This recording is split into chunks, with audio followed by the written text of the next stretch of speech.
Mari kita berdoa Bapak Ibu Saudara. Terima kasih Tuhan buat kasih setiamu, buat hari ini ya Tuhan sehingga kami ada di tempat ini. Kami percaya itu semua ada maksud dan tujuanmu, Engkau ingin berbicara bagi kami. Terima kasih Tuhan untuk firman yang Engkau siapkan. Terima kasih Tuhan untuk segala hal yang Engkau boleh pelihara di dalam hidup kami. Kami sambut firman-Mu yang berkuasa di dalam nama Yesus. Haleluya. Amin. Shalom Bapak Ibu Saudara. Ini boleh dinaikin. Oh ya. Haleluya. Sebuah sukacita saya bisa berada di tempat ini setelah 7 tahun ya. 7 tahun. Selamat ulang tahun buat GB Hati Kudus yang ke-25. Haleluya. Bertepatan setiap ulang tahun juga saya ingat bahwa merayakan Hari Raya Pondok Daun ya. Saya ingat dulu kita juga di sini ada tenda di sini ya Pak ya. Ada tenda, semua orang berdoa masuk di dalam tenda tersebut. Sungguh sebuah sukacita bagi saya dan sebuah berkat mengingat bagaimana kita merayakan Pondok Daun juga di tempat ini. Haleluya. Firman Tuhan kita pada pagi hari ini kita ambil dari ulangan yang tadi ya, tentang perayaan Pondok Daun bahwa bangsa Israel harus merayakan 7 hari. Mereka akan keluar dari rumahnya, mendirikan kemah-kemah, enggak boleh balik ke rumahnya saudara. Harus 7 hari tinggal di kemah-kemahnya. Pondok Daun adalah sebuah seri tentang perayaan, 3 hari besar perayaan di dalam orang Ibrani. Yang pertama adalah Pesak atau Paskah, yang kedua adalah Shavuot atau hari raya 7, Feast of Tabernacle, dan ketiga adalah hari raya Sukkot atau yang kita sebut dengan Pondok Daun. Nah, dalam Pondok Daun ini Tuhan ingin bahwa bangsa Israel awalnya untuk mengingat betapa pemeliharaan mereka, pemeliharaan Tuhan selama bangsa Israel ada di dalam perjalanan padang gurun sampai ke tanah yang dijanjikan. Tuhan ingin mereplikasikan kembali supaya bangsa Israel ingat bahwa nenek moyangnya itu tinggal di tenda-tenda kebanyakan seumur hidupnya. Ada banyak yang tidak pernah lihat rumah batu, lahir dan bahkan meninggal di kemah-kemah tersebut. Tetapi di dalam kemah-kemah tersebut yang hanya sementara, cuma beberapa hari mereka bangun, lalu mereka bongkar dan mereka pindah ke tempat lain. Itu menunjukkan pemeliharaan Tuhan di dalam kehidupan kita yang juga hanya sementara. Bapak Ibu Saudara yang dikasih oleh Tuhan, Paulus menulis bahwa kita ini adalah kemah yang suatu saat akan dibongkar dan kembali kepada Tuhan Bapa kita. Ini adalah sebuah rangkaian bagaimana juga Tuhan Yesus mengingatkan kepada kita bahwa kita ini di sini cuma sementara.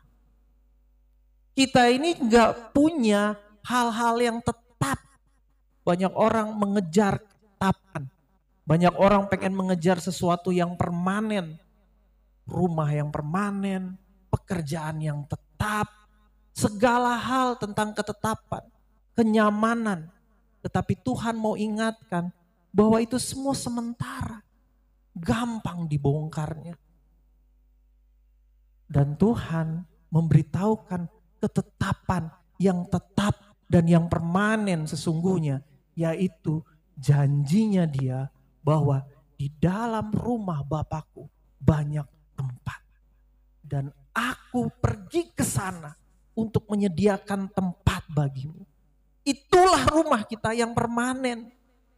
Jangan kita mengejar, perayaan Pondok Daun mengatakan jangan kita mengejar rumah yang permanen, pekerjaan yang tetap.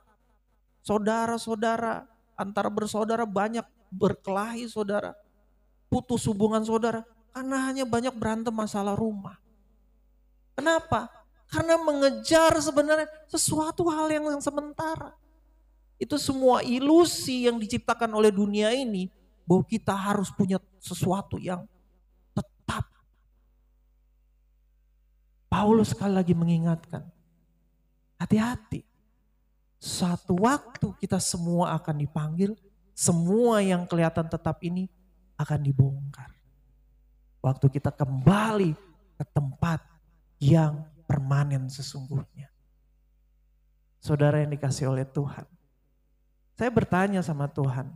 Tuhan, kenapa sih orang Israel harus merasakan bagaimana mereka 40 tahun mengembara di padang pasir, ya, mengembara di padang pasir, bongkar kemah setiap hari, perang terus menerus, makanan gak ada, bergantung penuh pada pemeliharaan Tuhan. Saudara tiap hari makannya roti, sebenarnya bukan benar-benar roti, orang juga bingung mau ngomongnya apa, itu mana itu sebenarnya bukan benar-benar roti, mereka dikumpulkan kayak apa namanya, serbuk-serbuk dikumpul. Jadi seperti roti. Tapi itu bukan roti sebenarnya. Kita nggak tahu itu apa, tapi itu pemeliharaan tuh. Setiap hari mereka makan itu. Saudara kasih oleh Tuhan, kita makan aja seringkali bosan ya saudara ya. Jangankan makan di rumah. Ada saudara yang balik ke restoran yang sama beberapa kali. Nggak ada saudara. Kita selalu pengen nyobain yang baru. Yang ini bosen.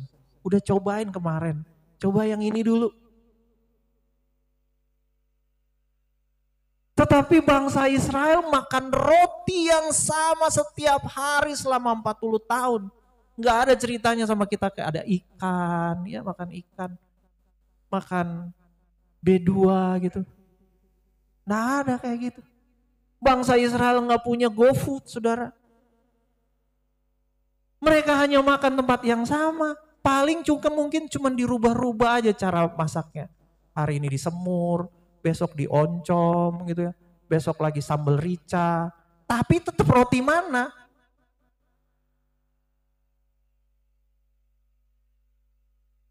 Ini mau menunjukkan kepada kita bahwa Tuhan sedang membentuk mereka untuk setia.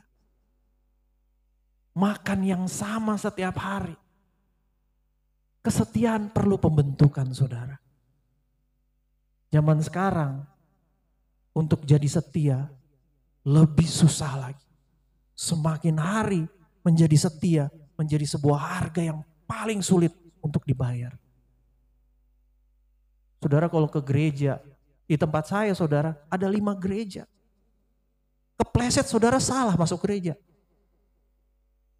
Seringkali orang yang saya undang atau orang yang niat mau datang ke gereja saya, itu nyasar masuk ke gereja-gereja lain. Karena udah duduk, udah terlanjur gak enak ya udah ikutin sampai habis. Iya. Ada di sebelah saya, itu sebelah kiri, sebelah kanan gereja. Jadi kalau udah salah sedikit, ya lah ini kok bukan Pak Luki ya. Ya apa yang khotbah ini kok lain, ya udahlah udah terlanjur nyaman duduk aja. Saudara, salah sedikit kalau di sini mungkin atau di beberapa gereja lain, gembalanya salah sedikit ngomong, wah minggu depan kita nggak ke gereja lain. Minggu depan kita nggak ke gereja situ, ke gereja lain saja. Di tempat saya nggak tunggu minggu depan saudara. Saat itu juga dia lagi denger khotbah, nggak enak. Pulang sebelah aja. Iya. Masuk, udah telat masuk. Ini juga nggak enak, sebelah lagi sana. 5 gereja udah dimasukin dia semua, masih gak enak juga. Dia tinggal naik ke bioskop saudara.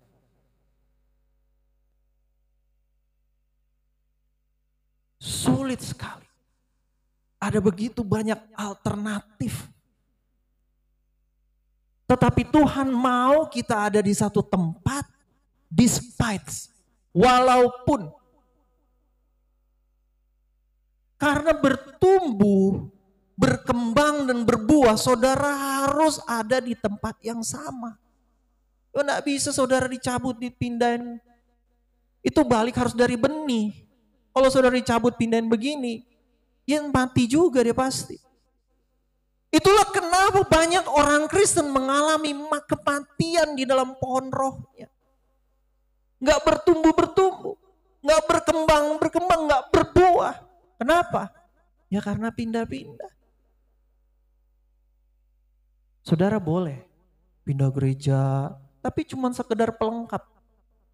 Ya, umpama saudara dari ini, pengen dengerin si ini, boleh. Tetapi udah tahu komitmennya di mana. Saya di bawah penggembalaan siapa? Jelas.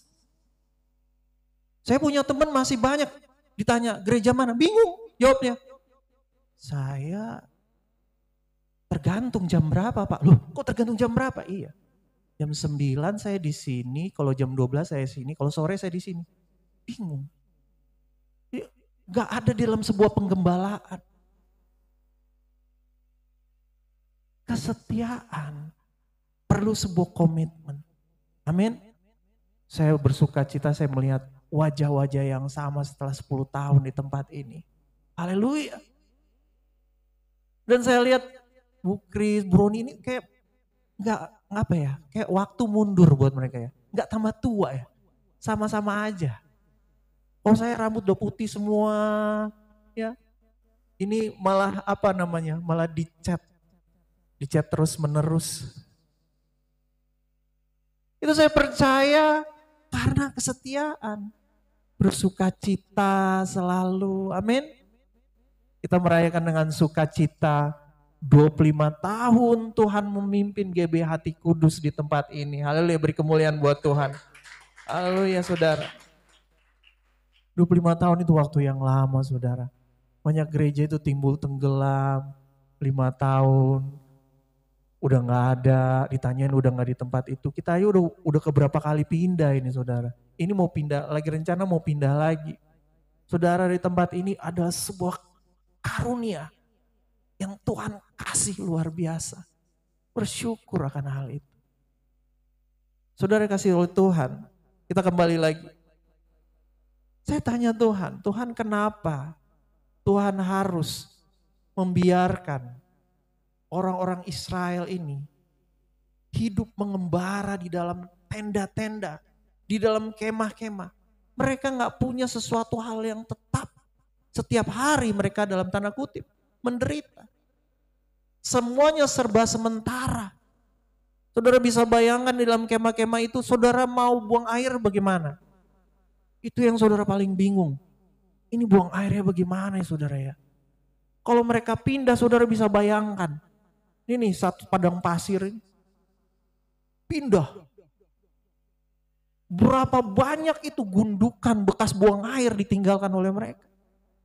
Orang udah kalau lewat udah tahu, bangsa Israel baru lewat. Banyak sekali gundukan. Susah hidupnya. Kemana-mana saudara bawa sekop nanti.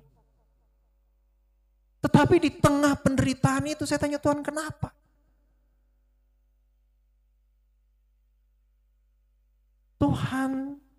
Tuhan bilang begini. Karena aku ingin membentuk iman mereka. Sama seperti Bapa mereka. Saudara tahu siapa bapaknya orang Israel? Abraham. Abraham disebut sebagai bapa orang beriman. Tapi tahukah saudara apa yang terjadi sama Abraham? Apakah Abraham punya tempat untuk tinggal dengan permanen? Tidak saudara. Hampir seumur hidupnya Abraham tinggal di kemah. Satu-satunya tempat yang tinggal dia yang pasti adalah tempat awalnya dia Ur Kasdim dan sebuah gua.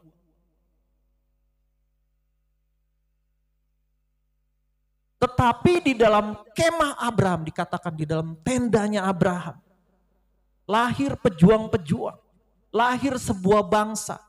Sebuah kelompok Abraham, dikatakan rumah Abraham, tenda Abraham. Itu mengalahkan 3 bangsa sekaligus di dalam sebuah perang. Sebuah kekuatan yang gak memiliki kota dengan berkubunya, tetapi sanggup menghancurkan 3 kota berkubu dengan benteng-bentengnya. Itu Abraham.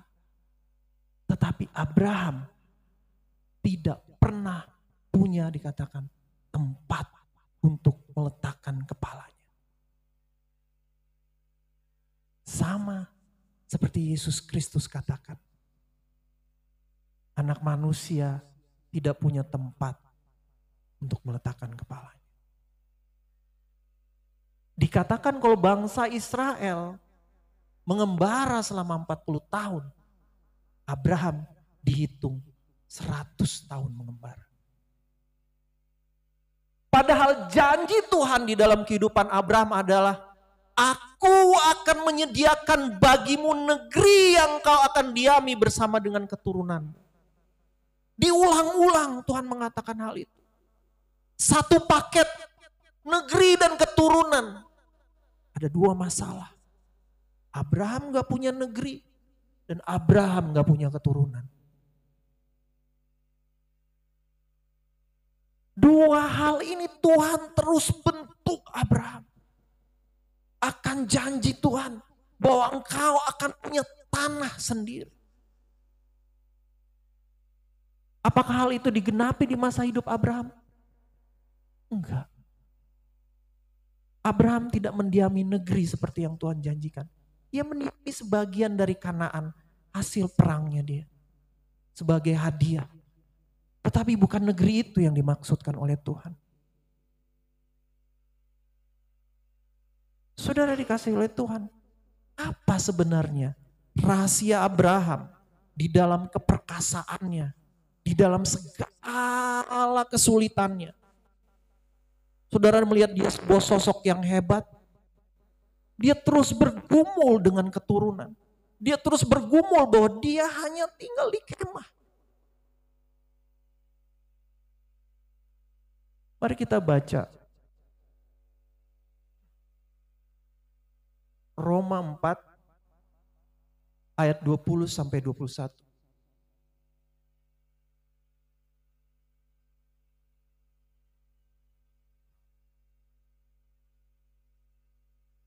Roma 4 ayat 20 sampai 21.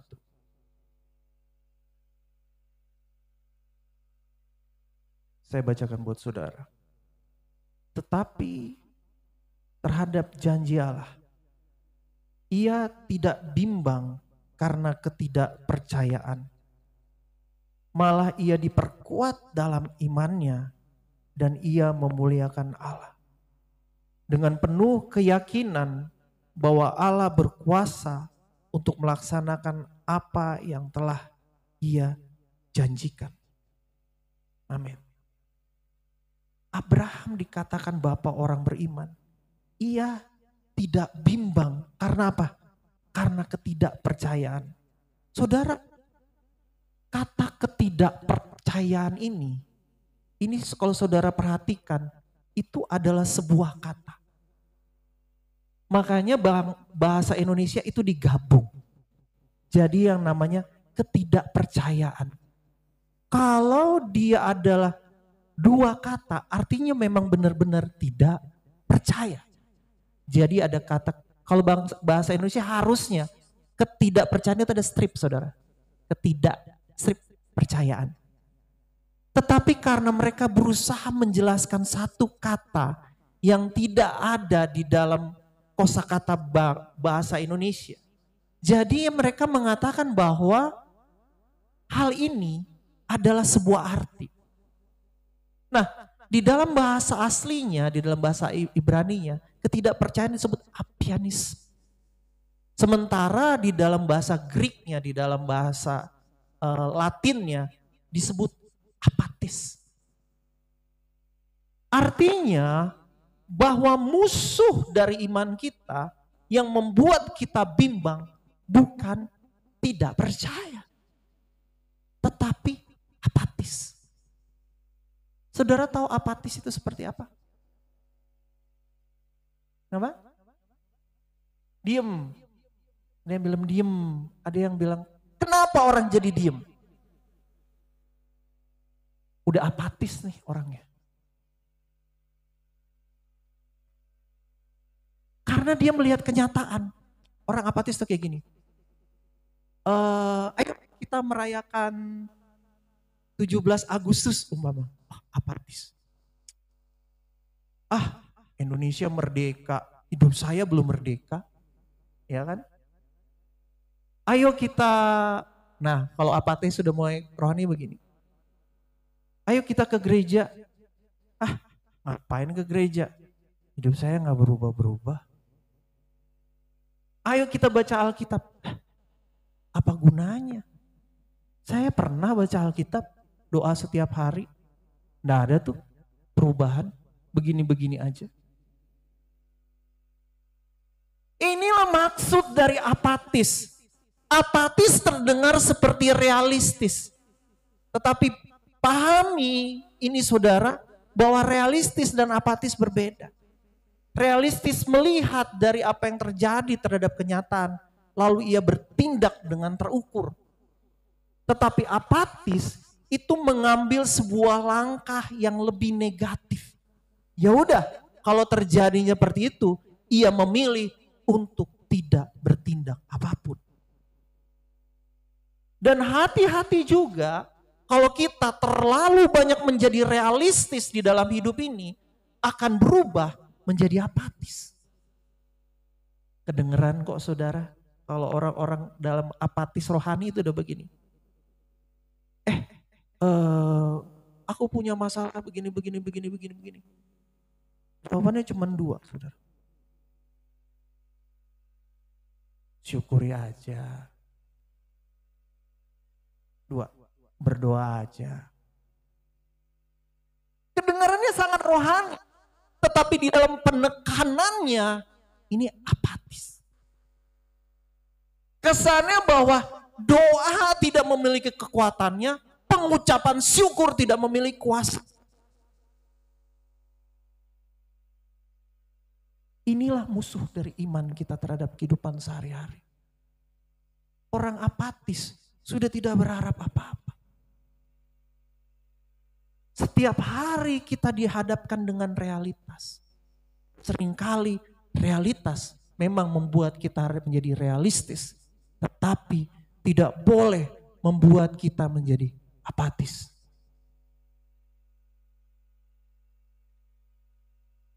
Banyak orang yang sudah tanda kutip tidak berharap lagi.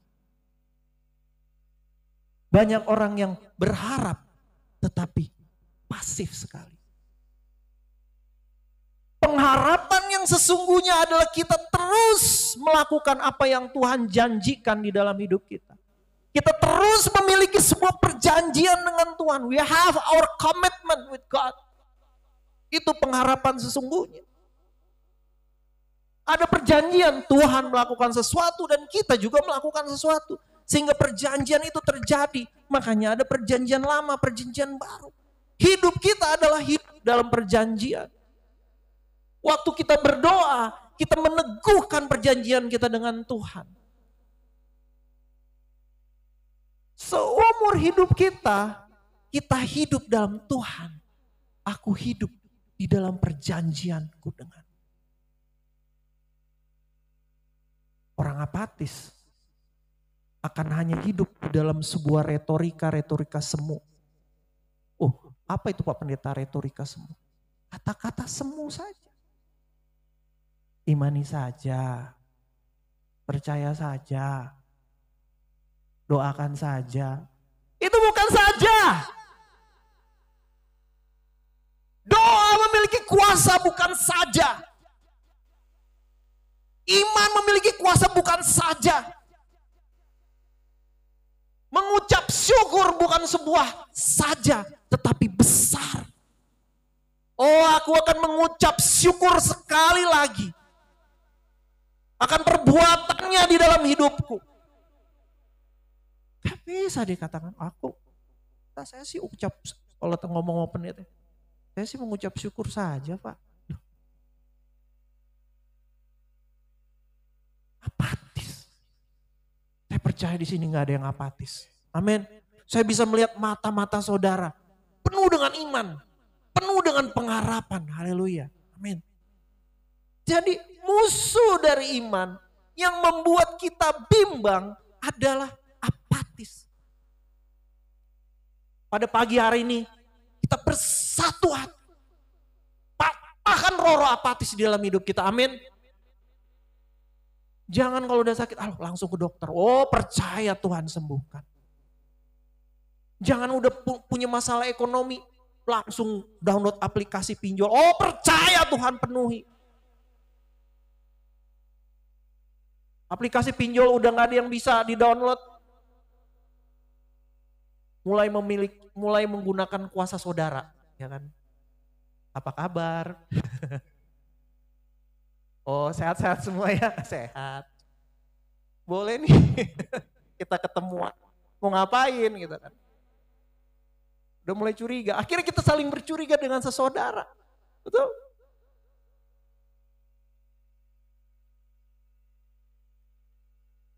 Jangan saudara bertahan di dalam iman. Kalau Tuhan membuat saudara kurang, tahan dulu. Karena Tuhan sedang menguji.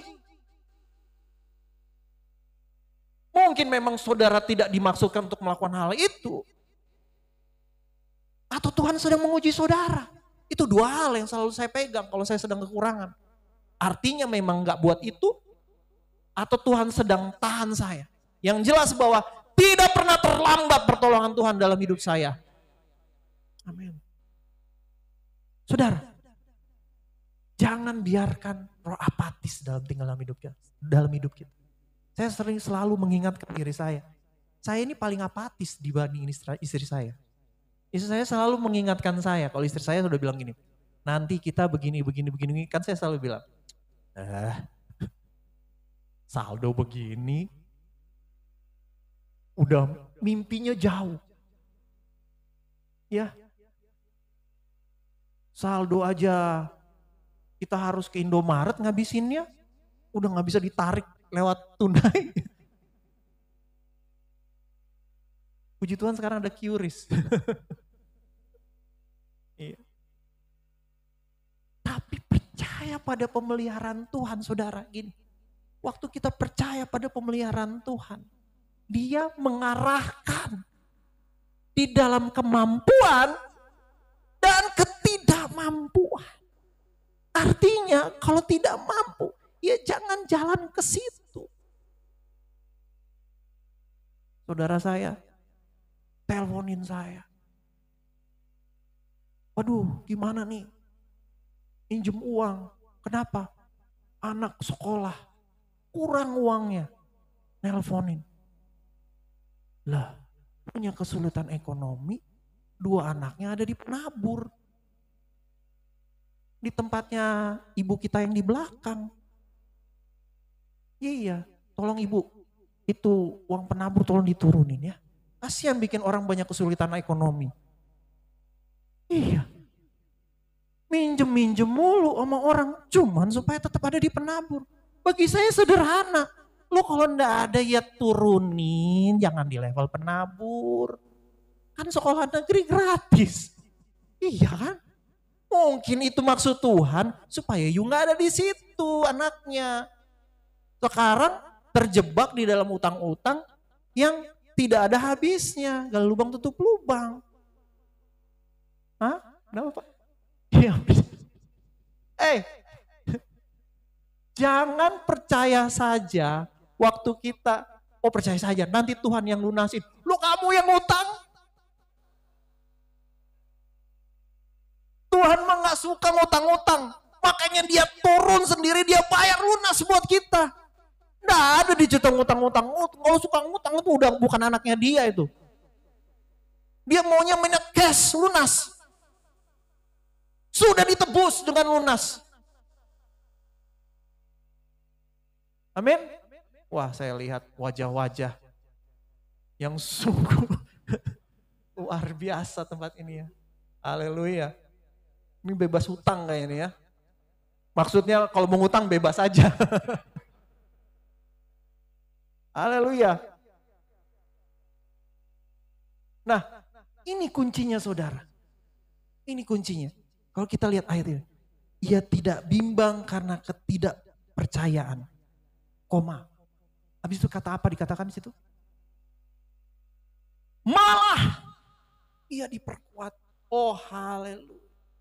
Malah itu artinya buat di-convert. Diputar balik. Pemutar balikan. Malah itu artinya orang gak percaya. Kita malah tambah percaya. Semakin keadaannya semakin tidak menentu. Kita semakin percaya.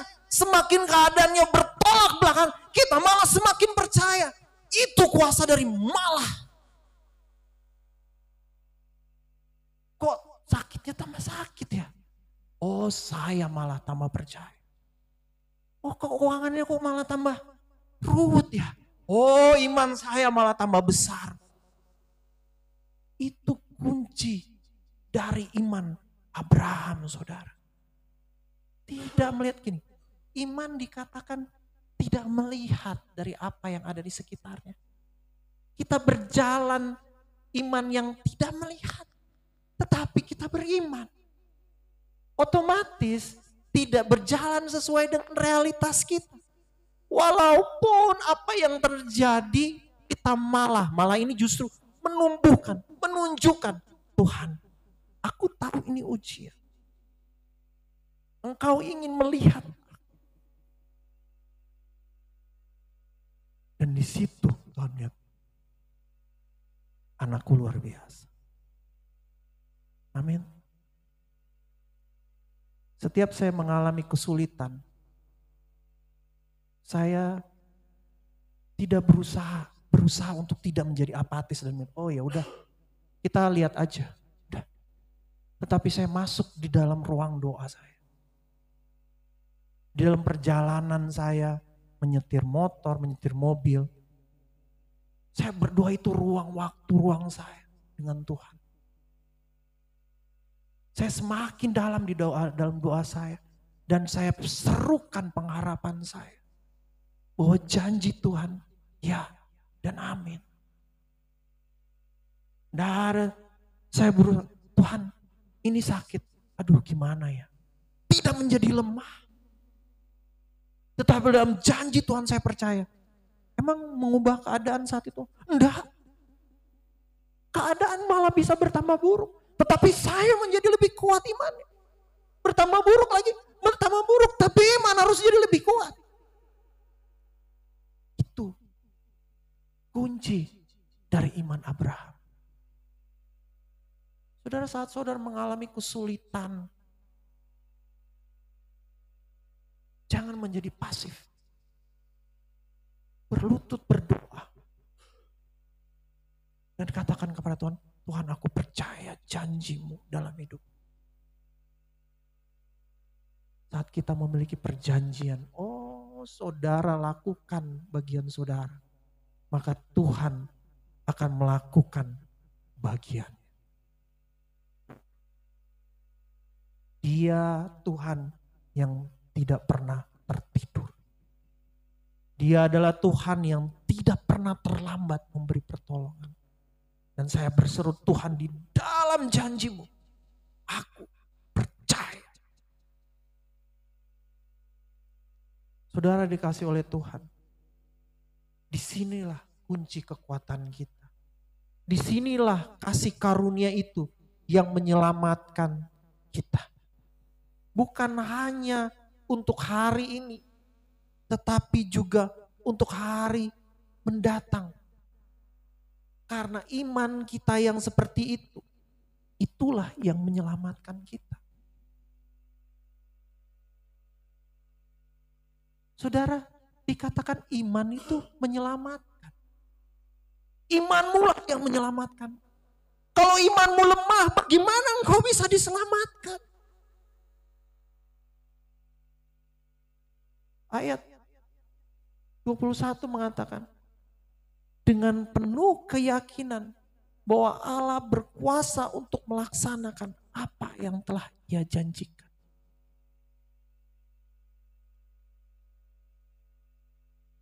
Tuhan sedang membentuk, menguji iman kita. Supaya iman itulah yang akan menyelamatkan kita. Karena tanpa iman, seseorang tidak bisa diselamatkan. Kodenya cuma 0 atau 1. Ada iman atau nggak ada iman.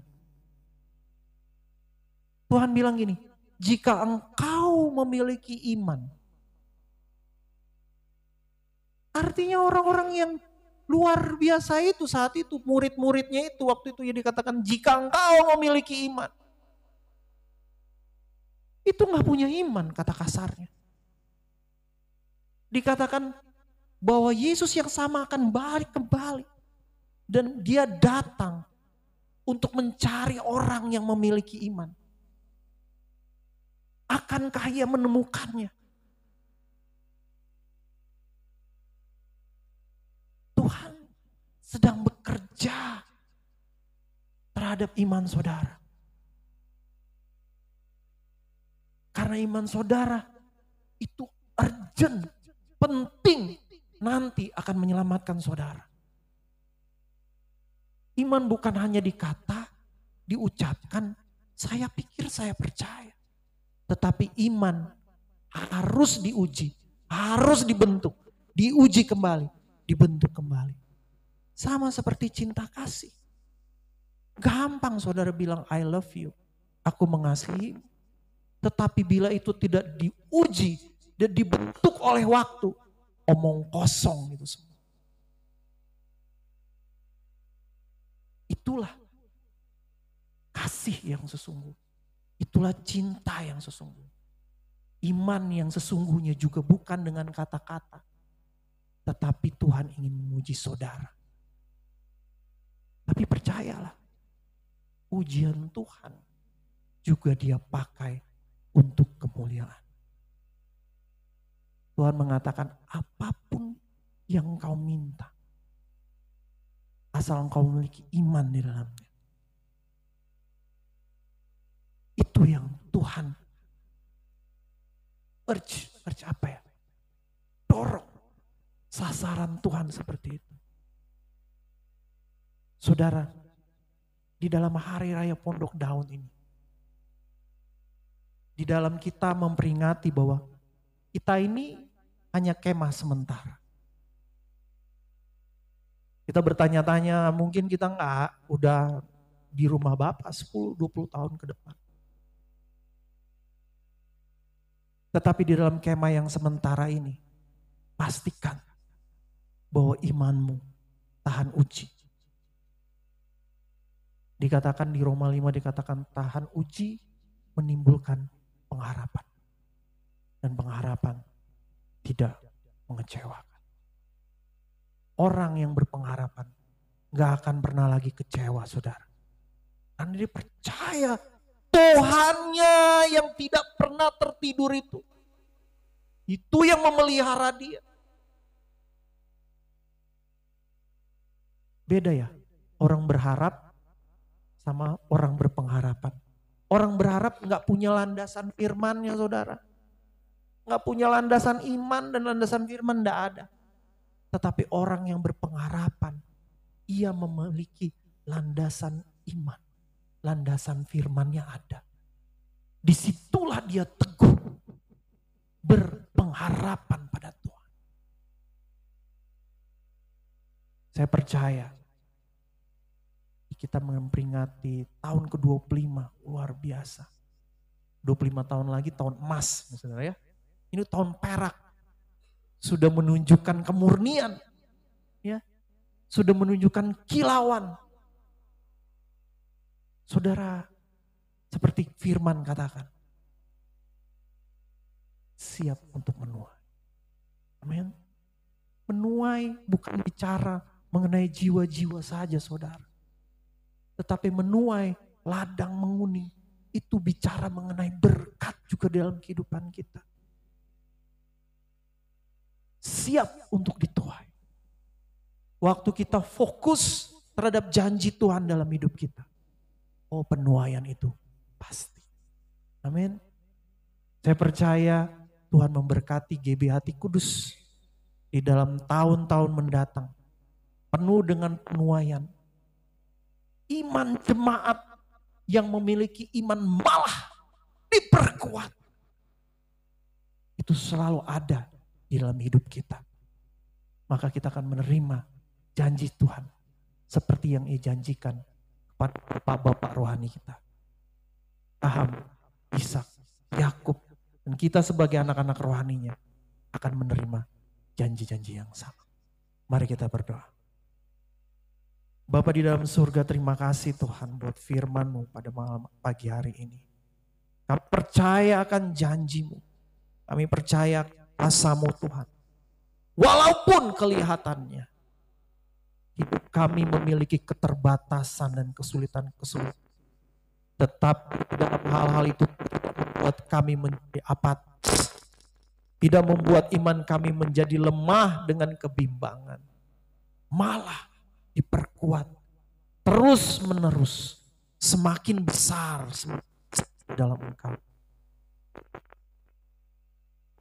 Yesus Kristus, kami telah mendengar firman yang haleluya. Amin.